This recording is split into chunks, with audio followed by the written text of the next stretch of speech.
अखिलेश यादव से कितनी बार मिल चुके हैं आप? कोई गिनती नहीं है, कोई गिनती नहीं है कितनी बार मिलते हैं। हमारे राष्ट्रीय अध्यक्ष जी और से कोई सस्ता नेता हो ही नहीं सकता है। अच्छा। अगर हम आगरा एक्सप्रेस पे भी खड़े हैं तो भैया को हाथ देते हैं, भैया तुरंत उतर के और बात करते हैं क्या हुआ, और नाम से भी जानते हैं और हंस देते हैं, बात भी अपनी कर लेते हैं। जो भी बात हो घर की तरह हमारी बात होती है भैया से। डिम्पल यादव जी को कैसे देखते हैं, उनके लिए क्या कहना चाहेंगे? वो तो एक महिला सशक्तिकरण की मिसाल हैं डिम्पल यादव जी, और मैनपुरी की लोकप्रिय सांसद भी हैं। उनकी सादगी ही सब पे उनकी सादगी ही सबको पसंद आती है। और जिस तरह उनका नाम है डिम्पल, वैसे वो सिंपल भी रहती है। अच्छा, जैसा नाम वैसा काम करती हैं। देखिए, आप गौतम समाज से हैं, तो आपको क्या लगता है कि लगातार एक प्रहार होता है समाजवादी पार्टी पर कि ये यादव और मुसलमानों की पार्टी है, यादवों की पार्टी है, तो आपको जब ये सब चीज़ें सुनते हैं तो आपको अंदर से एहसास होता है कि क्या आप पार्टी में एक घुटन से महसूस कर रहे हैं कि देखिए ये तो पार्टी यादवों की पार्टी है, इसमें यादवों का सम्मान होता है, तो आपको अंदर से कभी ऐसा लगा कि ये चीज़ें कभी सामने आई है? नहीं, मैं मलियाबाद विधानसभा में रहती हूँ तो कभी हमारे साथ ऐसा हुआ ही नहीं है। मुझे मंच भी दिया जाता है और सभी हमारा सम्मान करते हैं, हम भी सभी का सम्मान करते हैं। अगर उत्तर प्रदेश में अगर बीजेपी बिहार में 10,000 रुपये बांट रही है, अगर उत्तर प्रदेश में 20,000 रुपये देने लगी महिलाओं को, तब समाजवादी पार्टी के पास क्या विकल्प होगा? तब समाजवादी पार्टी कैसे लड़ेगी?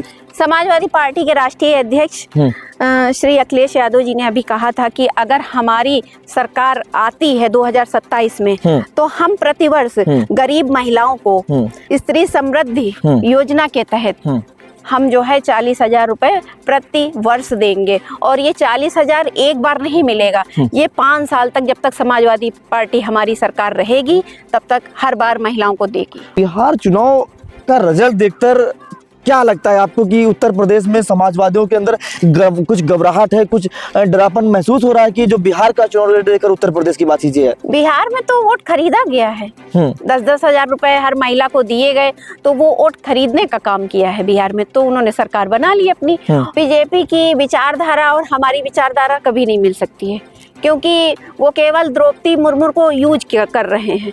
बाकी वो जब वोट के टाइम आता है तो हम लोग हिंदू बन जाते हैं, अन्यथा हम लोग शूद्र हैं। गौतम समाज से बिलोंग करती हैं, बहन जी से क्यों अलग हैं, उसके साथ आप क्यों नहीं हैं? बहन जी का हम आज भी सम्मान करते हैं और वो हमारे लिए पूजनीय है। और कहीं ना कहीं बहन जी हमको लगता है कि बाबा साहब के मिशन से शायद भटक गई हैं। तो विजय श्री गौतम जी क्या देख रही है इस बार? तो बड़ा घमासान है, घमासान तो हर बार रहता है, लेकिन इस बार घमासान कुछ ज्यादा देखने को मिल रहा है। कोई घमासान नहीं है, जिसको माननीय राष्ट्रीय अध्यक्ष जी टिकट दे के भेजेंगे हम लोग उसको विधानसभा भेजेंगे। अच्छा, आपस में कोई मनमुटाव नहीं, कोई मतभेद नहीं है। किसी को भी टिकट मिले उसको एक ही दृढ़ संकल्प लेना है हमको कि हम उसको विधानसभा में भेजेंगे, ताकि जो है अपने मुद्दे पे, रोजगार पे, शिक्षा पे बात तो कर सकेगा, हमारी विधानसभा तो सुरक्षित होगी। साथियों नमस्कार, मैं वीरू और आप देख रहे हैं काकोरी दंगल। दोस्तों, आज हमारे बीच जो खास मेहमान हैं विजय श्री गौतम है, युवा है, समाजवादी पार्टी के साथ हैं, लगातार मेहनत कर रही हैं, लगातार काम कर रही हैं और 2027 में समाजवादी पार्टी को मजबूत करने के लिए लगातार लोगों के बीच में जाती हैं, लगातार सभाएं करती हैं, लोगों के अपने बीच में है। और हमारी जो मौजूदगी है, पीछे आप दिखा सकते हैं काकोरी शहीद मंदिर, यहाँ पर हम लोग मौजूद हैं। आज तमाम सारे सवालों को लेकर हमारी इनसे बातचीत होगी।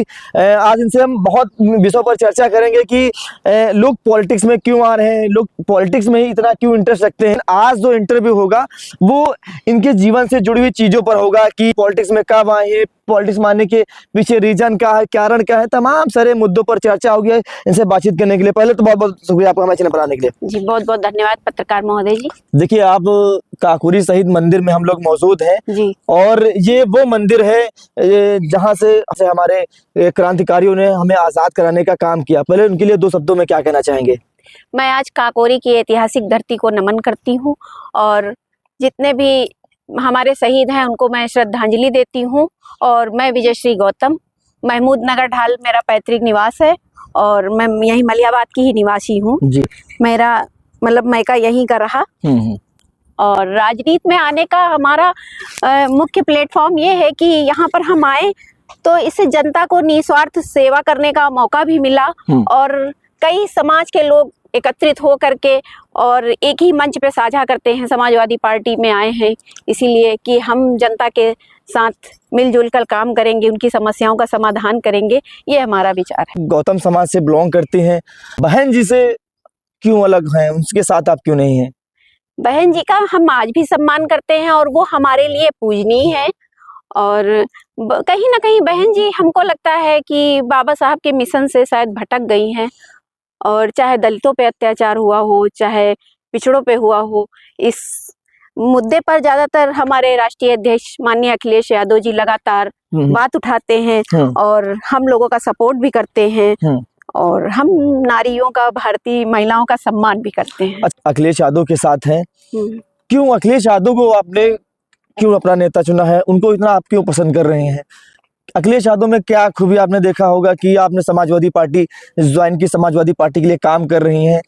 जिस तरह माननीय काशीराम जी की विचारधारा थी कि हम दलितों पिछड़ों का, माननीय काशीराम जी तो पेन की सहायता से समझाते थे कि हम 15% लोग जो ऊपर है, ढक्कन कैप है, उस तरह से हैं, और हम लोग 85% लोग हैं। तो उसी विचारधारा को माननीय राष्ट्रीय अध्यक्ष जी पीडीए के तहत हम लोगों को एकजुट कर रहे हैं, और हमारे गौतम समाज को भी बराबर सम्मान मिल रहा है, इसलिए हमको समाजवादी पार्टी अच्छी लगी। अगर आपने कहा गौतम समाज का सम्मान हो रहा है, तो गौतम समाज का सम्मान तो बीजेपी भी कर रही है। देखिए, एक दलित समाज की महिला को देश के सबसे सर्वोच्च पद पर बैठा दिया, राष्ट्रपति बना दिया द्रौपदी मुर्मू को। बीजेपी की विचारधारा और हमारी विचारधारा कभी नहीं मिल सकती है, क्योंकि वो केवल द्रौपदी मुर्मू को यूज कर रहे हैं।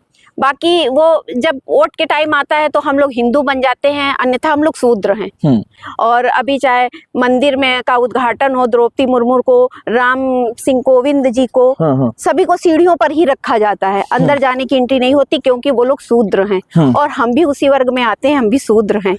इतने हारने का लगातार कारण होने के बाद भी आप अखिलेश यादव के साथ हैं, क्यों मन नहीं करता कि आप छोड़ो इस पार्टी में, कुछ नहीं किसी और पार्टी को देखा जाए? पार्टी तो नहीं छोड़ेंगे, और आपकी नहीं 2027 में हमारी पूर्ण बहुमत से सरकार आएगी और माननीय राष्ट्रीय अध्यक्ष जी हमारे मुख्यमंत्री बनेंगे। देखो 24 में लोकसभा हुआ है चुनाव, तो उसमें हमारे 37 सांसद आए हैं, क्योंकि लगातार समाजवादी पार्टी जो है सभी बहुजनों के महापुरुषों का सम्मान करती है और करती थी पहले भी, इसलिए अब उसका जो आंकड़ा है ऊंचा होता जा रहा है स्तर, और 2027 में हम लोग पूर्ण बहुमत से सरकार। अच्छा, आपने 2027 की बातचीत की, लेकिन अभी आपने देखा होगा कि सबसे जो बड़ा चुनाव अभी हुआ, बिहार का चुनाव हुआ है। अभी आपने देखा हो कि बिहार में समाज जो अखिलेश यादव गए, 22 से 25 रैलियां की, बहुत अच्छा प्रदर्शन किया, बहुत रैलियां की।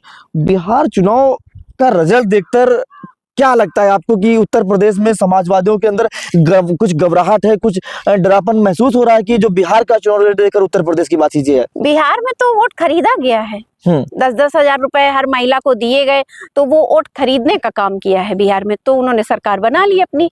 और दूसरी बात ये भी है कि अगर हम बात करते हैं तो SIR वहाँ इतना जल्दी कर दिया, इससे बहुत लाखों की संख्या में वोट कटा, और कहीं ना कहीं धांधली तो हुई है बिहार में। आपने कहा कि बिहार में धांधली हुई है, बिहार में वोट कटा, SIR को तमाम सारी 10-10 रुपए वोट खरीद लिया गया, ऐसे भी आपने अभी कहा था, क्योंकि हालांकि आ गया था, महिलाओं के खाते में पैसा बांटा गया बिहार में।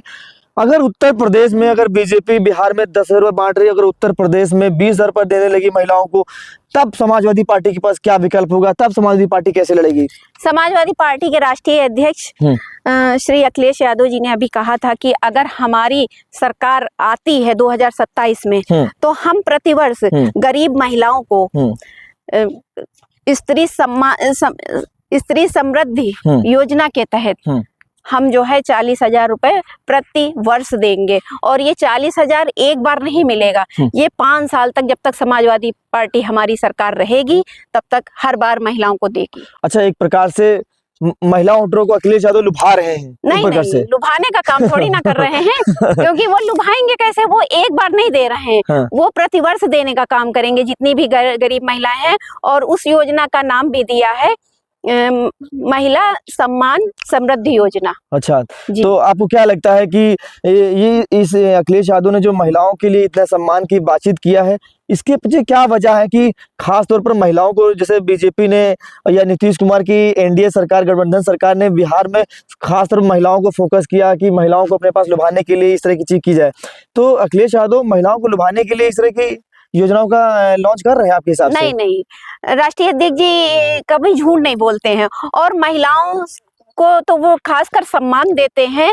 जिस तरह से डिम्पल यादव जी भी लगातार पार्लियामेंट में जाकर के महिलाओं के प्रति सवाल उठाती हैं, उसी तरह से राष्ट्रीय अध्यक्ष जी भी सम्मान करते हैं महिलाओं को, कभी लुभाने का काम नहीं करते, वो झूठे वादे नहीं करते हैं। अखिलेश यादव की कौन सी विचारधारा आपको पसंद है कि अखिलेश यादव के साथ हैं? अखिलेश यादव में क्या दिखता है आपको, क्या भविष्य आप दिखता है जिस अखिलेश तरह यादव? उसका नाम है समाजवादी पार्टी, तो वो सर्व समाज का सम्मान करती है, इसलिए हमको समाजवादी पार्टी पसंद है और उनकी विचारधारा भी पसंद है। जिस तरह लोहिया की हो, चाहे मान्यवर काशीराम जी हो, श्रद्धेय नेता जी हैं, महिलाओं के लिए हमेशा सम्मान दिए, प्रधानी हो चाहे जिला पंचायत हो, ये नेताजी जी की देन है जो आज महिलाएं चुनाव लड़ती हैं, क्षेत्र पंचायत सदस्य बनती हैं, ये नेताजी की देन है। डिम्पल यादव जी को कैसे देखते हैं, उनके लिए क्या कहना चाहेंगे? वो तो एक महिला सशक्तिकरण की मिसाल हैं डिम्पल यादव जी, और मैनपुरी की लोकप्रिय सांसद भी हैं।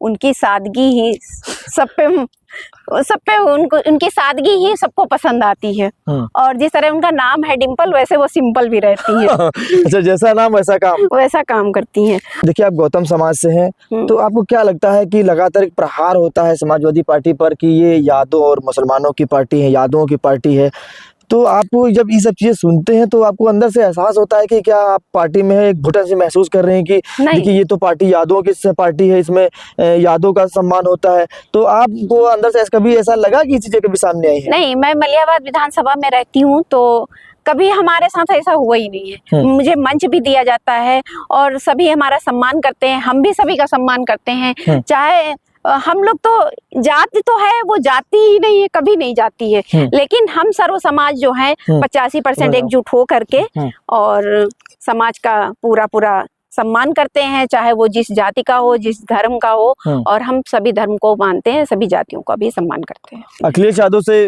कितनी बार मिल चुके हैं आप? कोई गिनती नहीं है, कोई गिनती नहीं है कितनी बार मिलते हैं। हमारे राष्ट्रीय अध्यक्ष जी और से कोई सस्ता नेता हो ही नहीं सकता है। अच्छा। अगर हम आगरा एक्सप्रेस पे भी खड़े हैं तो भैया को हाथ देते हैं, भैया तुरंत उतर के और बात करते हैं क्या हुआ, और नाम से भी जानते हैं और हंस देते हैं, बात भी अपनी कर लेते हैं, जो भी बात हो घर की तरह हमारी बात होती है भैया से। अच्छा, हाँ, तो मनी अखिलेश यादव बिल्कुल नॉर्मल है, बिल्कुल नॉर्मल कोई है। मतलब प्रोटोकॉल, बहुत बड़ा प्रोटोकॉल है इनके पास? नहीं, बहुत बड़ा प्रोटोकॉल नहीं है, और महिलाओं को देख करके तो खैर सम्मान में अक्सर करके उतर जाते हैं, रुक जाते हैं, जो भी अपनी समस्या हो उनसे बात आप डायरेक्ट कर सकते हो। अच्छा जी। डिम्पल यादव से मुलाकात हुई कि नहीं अभी आपकी? डिम्पल यादव जी से भी होती है समय समय पर, वो जैसे महिला सम्मेलन में आती हैं और पार्टी कार्यालय में अपने जन्मदिन पे बैठती हैं, हम महिलाओं को मोटिवेट करती हैं और आगे भी अपनी आवाज उठाती हैं, तो इसलिए महिलाएं कहीं ना कहीं डिम्पल यादव जी भी हम महिलाओं का सम्मान करते हैं। अच्छा, कहते हैं कि समाजवादी पार्टी सरकार में महिलाओं का सम्मान नहीं होता था, बहन बेटियां सुरक्षित नहीं थी। आज के समय में उत्तर प्रदेश में जब से योगी आदित्यनाथ जी आए हैं तो महिलाओं का बड़ा सम्मान होता है, महिलाएं एकदम सुरक्षित हैं, कोई दिक्कत नहीं है। क्या लगता है कि महिलाएं एकदम सुरक्षित हैं, कोई दिक्कत नहीं है? भाजपा तो केवल नारा देती है बेटी बचाओ बेटी पढ़ाओ, कहाँ बेटियां सुरक्षित हैं? महिलाओं पे इस समय लगातार जघन्य अपराध हो रहे हैं, जिस पर हम अगर बात भी करें तो कितने प्रताड़ित किए गई हैं, कितनी महिलाएं, हम कहते हैं 6 साल की बच्ची भी नहीं सुरक्षित है, उसके साथ भी रेप हो जाता है। क्या तैयारी है 2027 के चुनाव को लेकर? क्या समाजवादी पार्टी क्या तैयारी चली? SIR पर क्या कुछ काम हो रहा है आप लोगों का? SIR पे हम लोग मजबूती से काम कर रहे हैं और हम लोग इस बार अपनी सरकार बनाएंगे, चाहे बूथ हो चाहे सेक्टर हो, सभी अपने अपने पदाधिकारी लगे हुए हैं और हम भी जा रहे हैं क्षेत्र में बराबर। PDA की बैठकें भी लगातार हो रही हैं, मलियाबाद विधानसभा में काम लगातार चल रहा है। अगर माननीय राष्ट्रीय अध्यक्ष जी जिसको टिकट देंगे वो चुनाव लड़ेगा। बड़ा घमासान है। देखिए, टिकट पर आपसे हमारी चर्चा हो जाए। देखिए, अगर हम बात करें टिकट को लेकर तो बड़ा घमासान मचा हुआ है, लगातार लोग अपना सब प्रचार जारी है।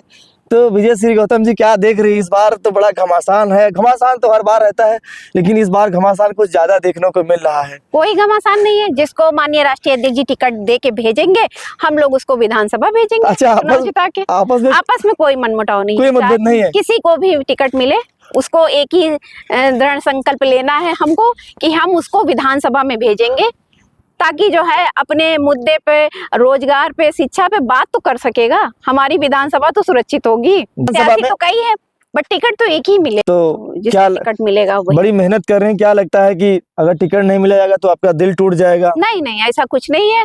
और गुस्से में पार्टी ना छोड़ दें? नहीं नहीं, पार्टी भी नहीं छोड़ेंगे। माननीय राष्ट्रीय अध्यक्ष जी को मुख्यमंत्री बनाएंगे और पीडीए चला रहे हैं, हो सकता है माननीय जी की नजर हम पे भी पड़ जाए, जी मुझे भी टिकट मिल सकता है। जी।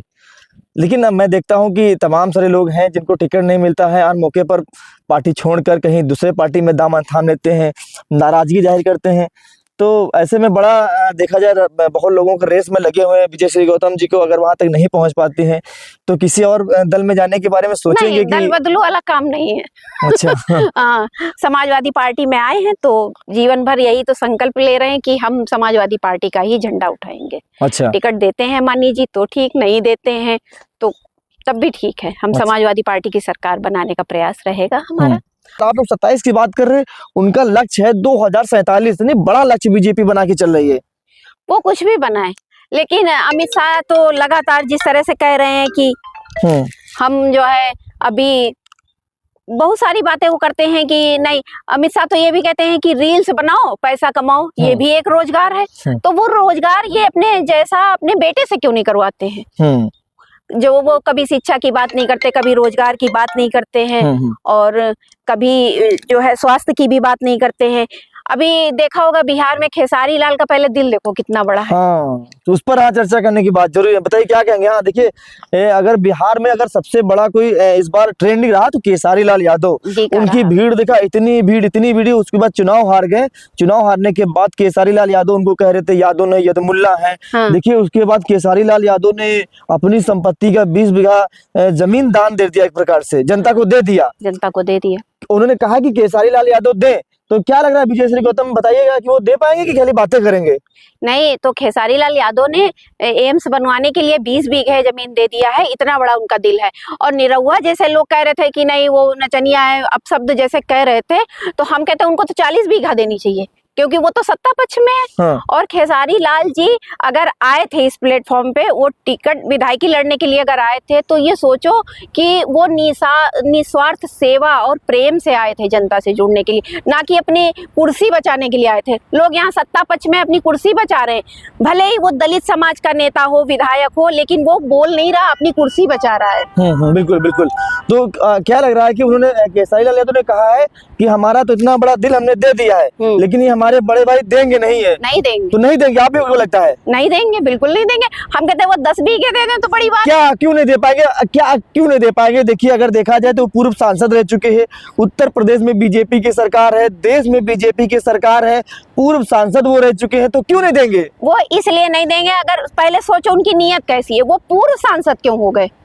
भाई इस बार भी चुनाव जीतना चाहिए था हमको आजमगढ़ से, तो वो तो हार गए। इसका मतलब जनता के दिलों में तुम जगह ही नहीं बना पाए हो, तुमने काम ही नहीं किया है, सिर्फ केवल जुमलेबाजी की है। आखिरी सवाल आपसे करेंगे जी, क्या कहेंगे कि 2027 के विधानसभा चुनाव से पहले अगर बीजेपी उत्तर प्रदेश में आपको ऑफर दे दे कि विजय श्री गौतम आइए हम आपको विधायक बनाएंगे, लड़ जाइए हमारी पार्टी से, तो विजय श्री गौतम क्या करेंगी? विजय श्री गौतम नहीं जाएंगी, क्योंकि उनकी विचारधारा हमारी विचारधारा बहुत अलग है, जमीन आसमान का अंतर है। पहली बात तो हम शूद्र ठहरे और वो तो हिंदू हैं। तो शूद्र को तो बीजेपी ने तो आसमान में बैठा के रखा नहीं, है। तो हमको वो सम्मान नहीं चाहिए कि हम जीने पे खड़े हो जाएं और आप मंदिर में जा करके, जब वो मंदिर में जगह नहीं दे रहे हैं, जब वो संविधान के हिसाब से नहीं चल रहे हैं, तो हम लोग शूद्र हैं, ऐसी पार्टियों में हम जाना बिल्कुल नहीं पसंद करते। तो आपको लगता है कि वहां पर हमारा सम्मान नहीं होगा? नहीं होगा, बिल्कुल नहीं करेंगे सम्मान हमारा। लेकिन इस पार्टी में तो बड़ा कंपटीशन, उसमें कंपटीशन नहीं होगा, हो सकता है जल्दी आप पहुंच जाए, इसमें तो बहुत दिन अभी आपको संघर्ष करना पड़ सकता है। नहीं नहीं पत्रकार महोदय जी, ऐसा सम्मान हमको नहीं चाहिए। चलिए बहुत बहुत शुक्रिया। देखिए हमारे विजय श्री गौतम जी, हमारी उनसे बातचीत हो रही, कई मुद्दों पर हमारी इनकी चर्चा हुई है। अखिलेश यादव ने कह दिया कि 2027 में अगर समाजवादी पार्टी की सरकार बनती है तो हम महिलाओं को 40,000 रुपए सालाना देने के काम करेंगे। अभी बिहार में देखा होगा कि बीजेपी और नीतीश कुमार की जोड़ी ने एक बार वहां से जीत हासिल की, क्योंकि महिलाओं के खाते में 10-10 रुपए डाले गए थे। महिलाओं ने भरपूर वोट दिया है। लोग लगातार बयान कर रहे हैं कि अखिलेश यादव भी महिलाओं को लुभाने के लिए इस तरह का प्रयास कर रहे हैं। क्या महिलाएं उनके साथ जुड़ेंगी? क्या 2027 में उत्तर प्रदेश में अखिलेश यादव की सरकार बनेगी? तमाम सारे सवालों को लेकर हमारी विजयश्री गौतम से बातचीत हुई है। इस खबर में फिलहाल के लिए नमस्कार।